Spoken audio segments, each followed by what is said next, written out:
Okay, so now I've got my finished collage board there, and I want to turn this into a journal. Okay. So what I'm going to do is take this piece and cut it, and then take some of my papers, and we're going to make a little book.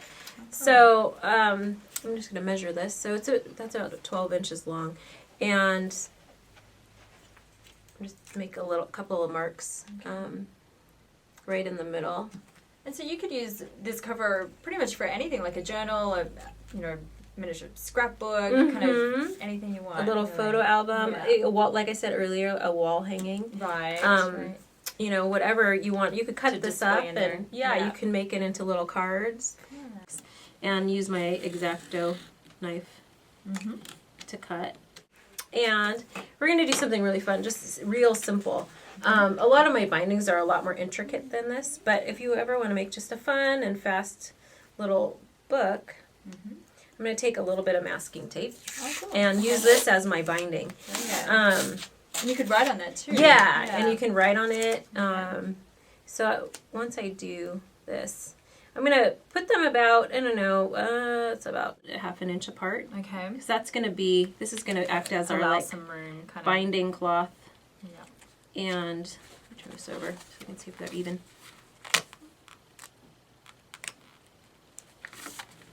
There we go. And then I take this. So, you can use masking tape. The colored duct tape is great. Okay. Fabric, if you wanted to, you can just use fabric and glue it. Okay. But we're going to do this one nice and fast. Very good. And right now this isn't painted, but you can paint or collage the inside covers. Right. That's another thing to do to cover the. But they even have colored masking tape too that you can use. Yeah. Yeah, I've seen a lot of art journalists starting to use the colored masking tape, and we're actually going to be carrying some colored masking tape in the shop before too long. Make that available. Yeah. So any of that, Yeah. you can use. So I like the raw edges. So a lot of times I'll take the tape, use that side. and use that side so you see a little bit more of the raw edge. Very good. And just to make this sturdy, we'll just put this one here. So it doesn't have to be perfect. If you want it to be, you could. And then I'm gonna cut these off for.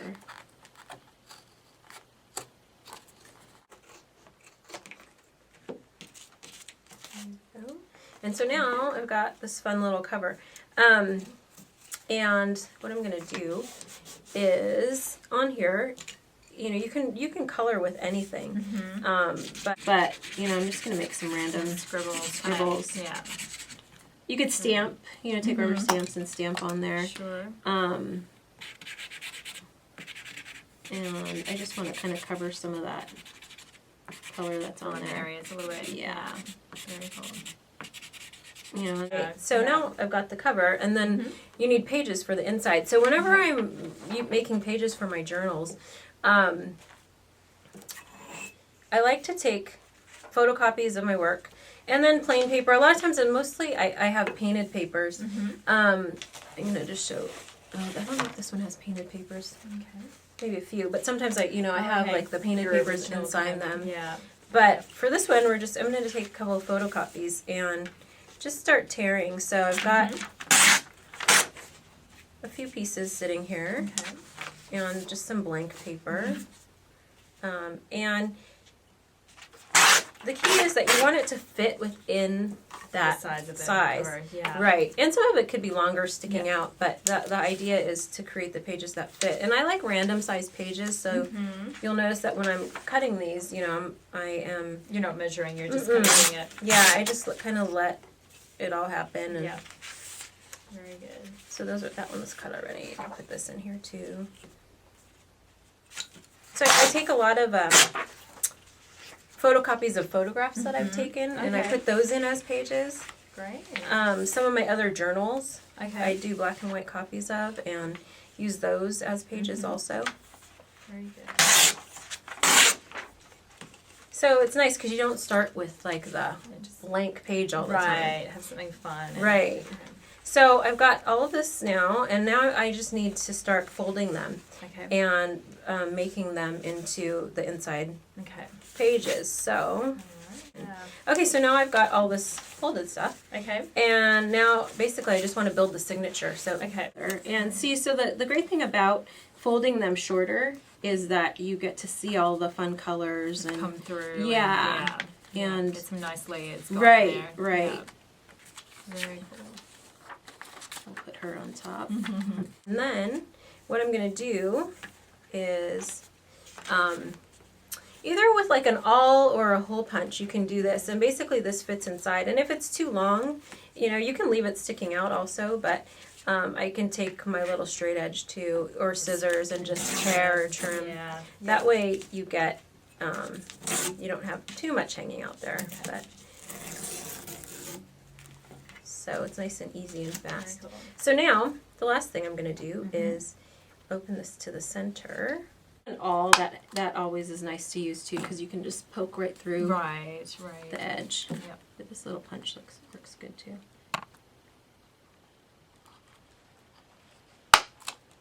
And then I'm going to let that sit there for a minute. And then, I should mark this way.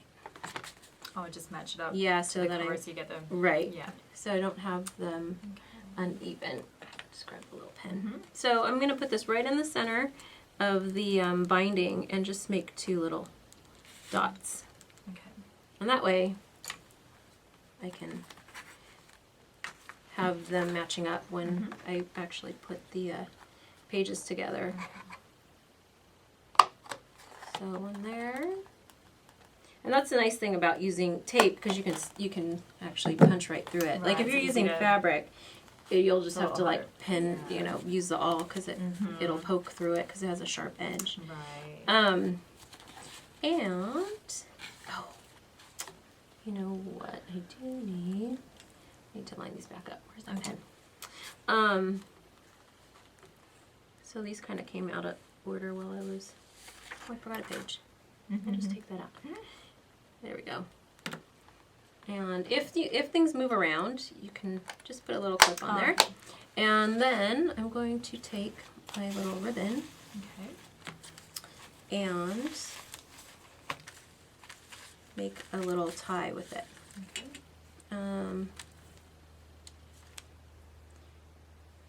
Let's see if this will go through. If it's a really thick ribbon, you can also take a needle, you know, put this through to help thread a tapestry needle to thread it through, but this is thin enough that I don't need a needle. And just untie that. It's got a little knot in it. And then put it through this side. So like I said, this one's like a super simple binding. Right. And fast. I guess with the ribbon binding too, if you decided you wanted to add more on, you could always undo it and add more pages in, you can always bind it. Exactly. That's totally true. Yeah. Like, so the end of this one, there we go.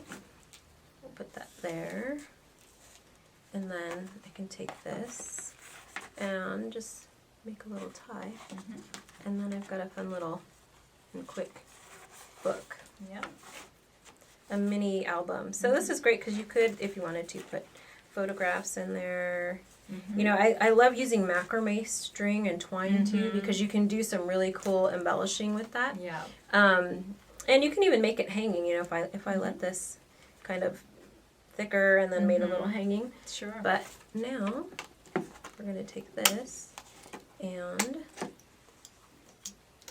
there you go. So this is my little photo book. The Collage Pauge products are going to be available at the shop at Somerset, and you can also purchase Traci's book Collage Unleashed at the shop at Somerset as well.